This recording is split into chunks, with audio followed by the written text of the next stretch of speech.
Hey big dogs, this is Abhi This is Emmanuel. and we are back again with another video of the series from New Big Dogs. For new big dogs. Awesome. So Emmanuel, what do we have today? What are we discussing? So today we're discussing an interesting topic centered around how to navigate having an accent and still progressing in your business. Abhi, I'm sure you've noticed there's been a lot of big dogs joining the group and they come from all over the world and a lot of them have accents. Yeah, absolutely. And this topic is very close to me because I have seen or I have faced things personally, and I just wanted to share this my own thoughts and what I have experienced. And I'm sure, like a lot of other big dogs who have accent, they can relate to it. Absolutely. Yeah. So let's jump right in. So Abhi, clearly you have an accent. right. How have you, from your experience, navigated progressing in your business while having an accent, and has it ever challenged your belief and your confidence?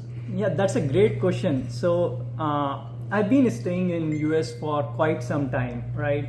I've been staying here over 8 years, and I decided I took a call that I don't want to change my accent. I want to keep it as is. I would love to learn the pronunciation that are different in British English versus American English, right? So I would do that, but I wanted to keep my accent as it is. Nice. And my experience so far is pretty good. I would say, like, so I had my own limitation initially when I started. I thought that will that limit my ability to do marketing, to do cold calling? Will Correct. people listen to me or not? And but I started with same accent, and I'm not going to lie that some people did say that, oh, it looks like it is a scam. Or they asked me, hey, are you calling from any of the city in US? Right?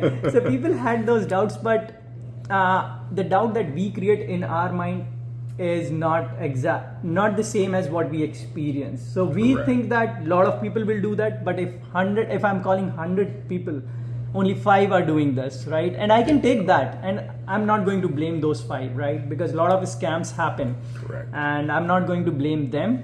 But I'm okay to lose 5, but there are 95 people who are ready to talk to me, listen to me, because I know, like, I need to make sense.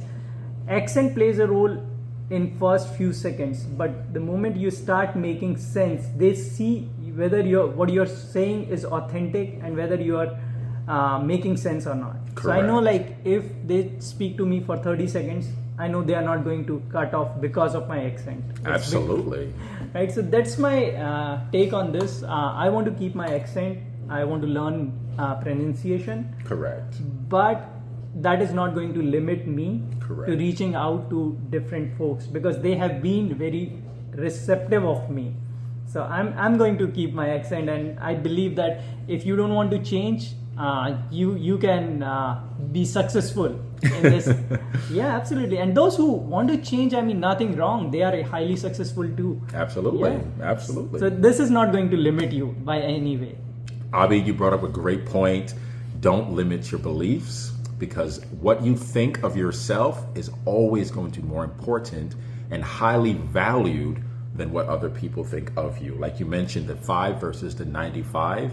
In your head, and we all do this sometimes, we overinflate what we believe other people think of us. Absolutely. And I think that's where we stop doing the work, thinking that other people will not receive it well, but that's not the fact. When you start doing it, you will realize that what I'm saying is true. Correct. Yeah. Well, you hear that, new big dogs and big dogs alike, whether you have an accent or you speak perfectly fluent English, whatever your take on it is, just stick to it, be true to yourself, and let your business flourish.